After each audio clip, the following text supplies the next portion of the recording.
In this video, I'm going to show you how to create an employee performance appraisal form in Word, just like this one. So if you want to learn how to create your own employee performance appraisal form in Word, keep watching.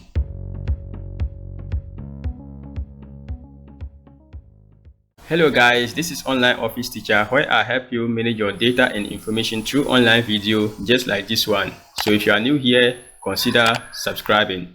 That said, let's create our employee performance appraisal form. Having opened Word, I enter the name of my company,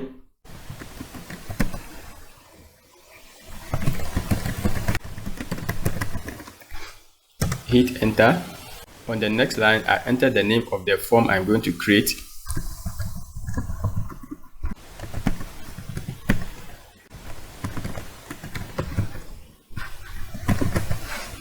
I hit enter to go to the next line. Next, I go over to insert. I click on table, and I'm going to insert a table with 4 columns, 5 rows. So on top here, I make sure I see 4 by 5 like this. Then I click to insert my table. Next, I go ahead and enter my text in the respective cells. So in here, I have name. Then I jump this cell and move to the third cell. Then I enter employee ID number.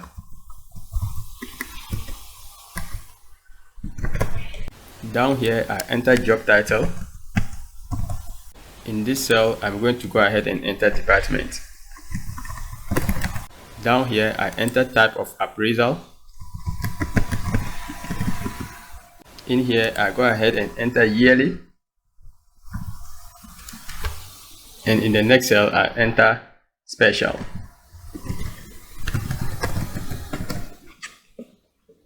So this particular appraisal can be yearly or a special circumstance appraisal. Oops, yearly is spelled wrongly. So I just insert arrow here. Perfect. Next, I enter appraisal period.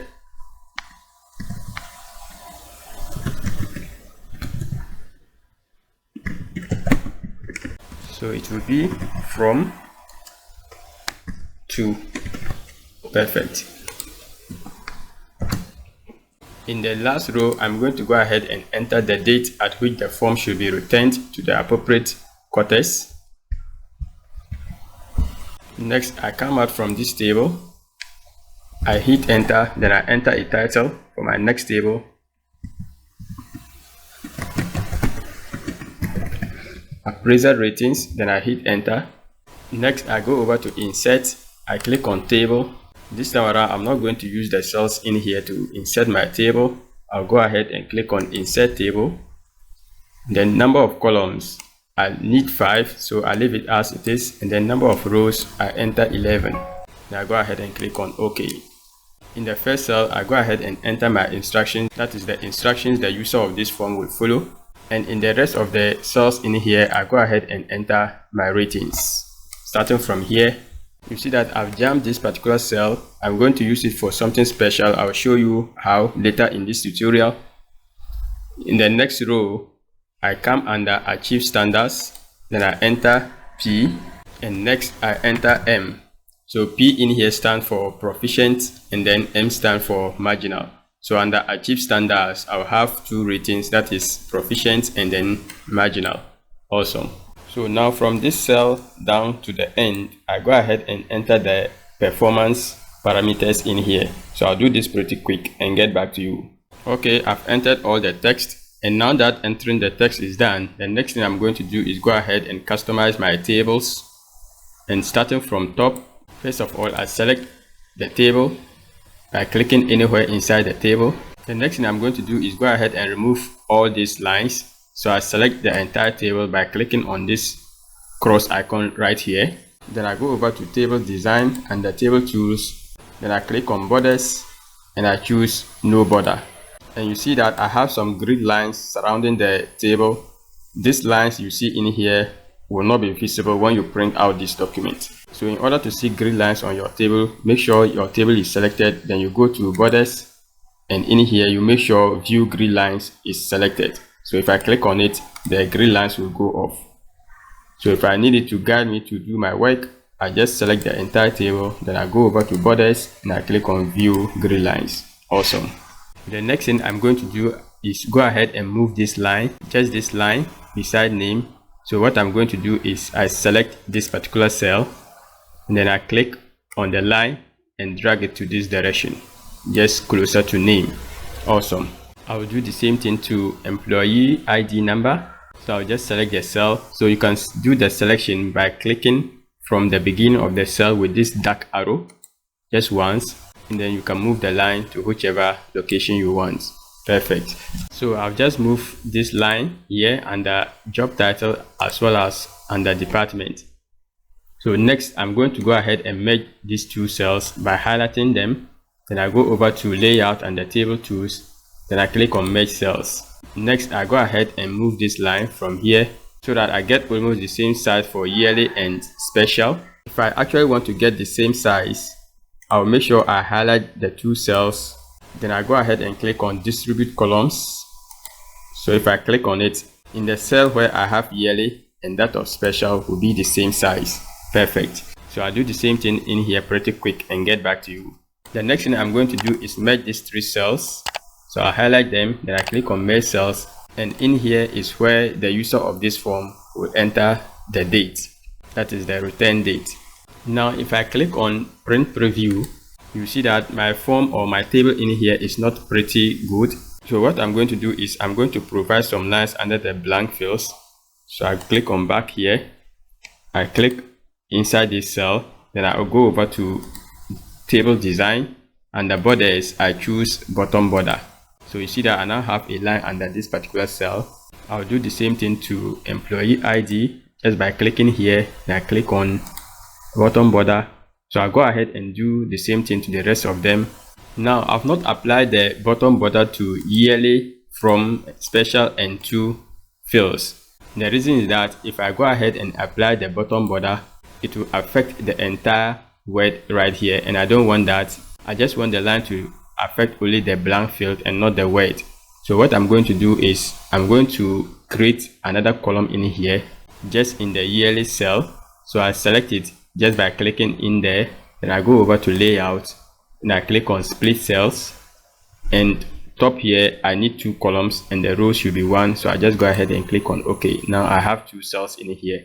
So what I'm going to do is I just go ahead and move this line to this location. So here I can even show you another way of applying borders if you don't want to use the command right here. So I can use border painter just by clicking on this, then I click on the line.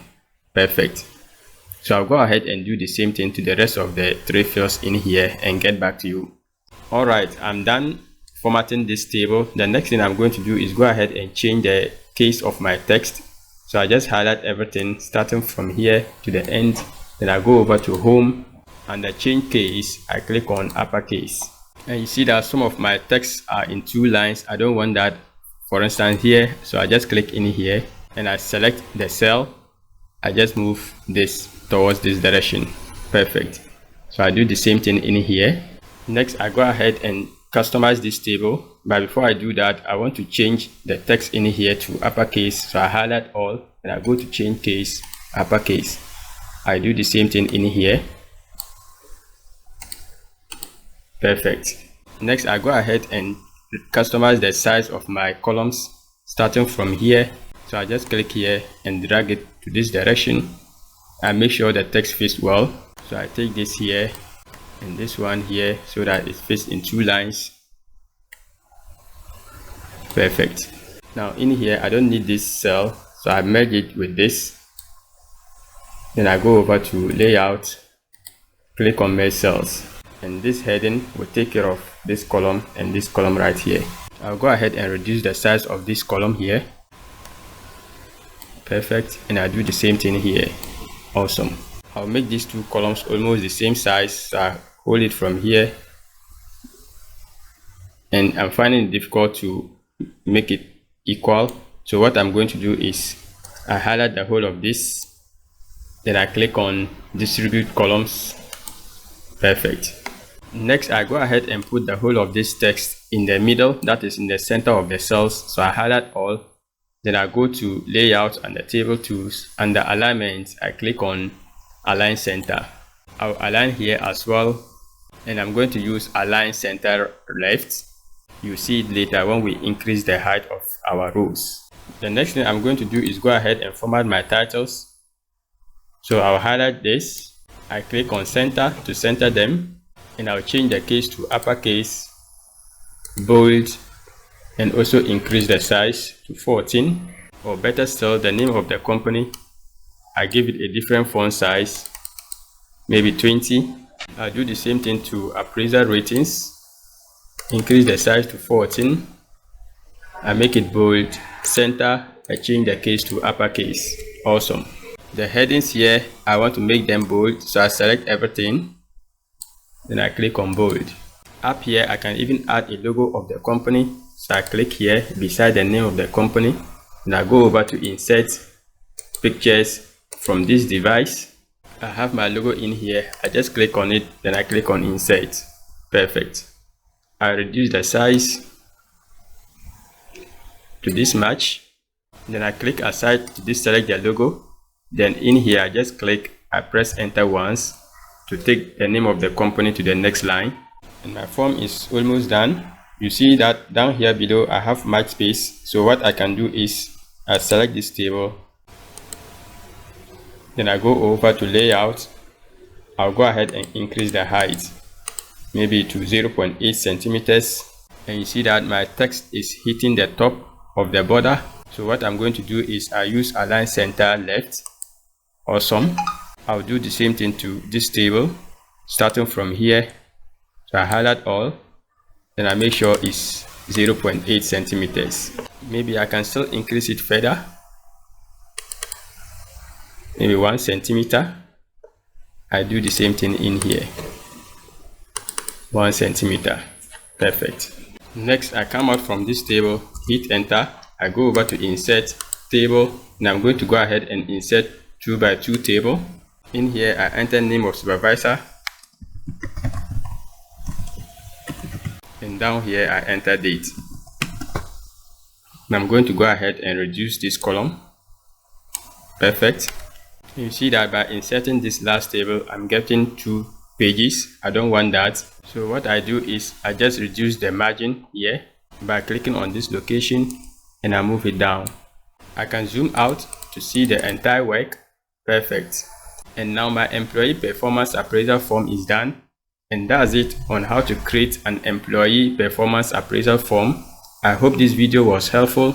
If you found value, kindly hit the like button, subscribe, and also enable the notification bell so that you won't miss out on future videos.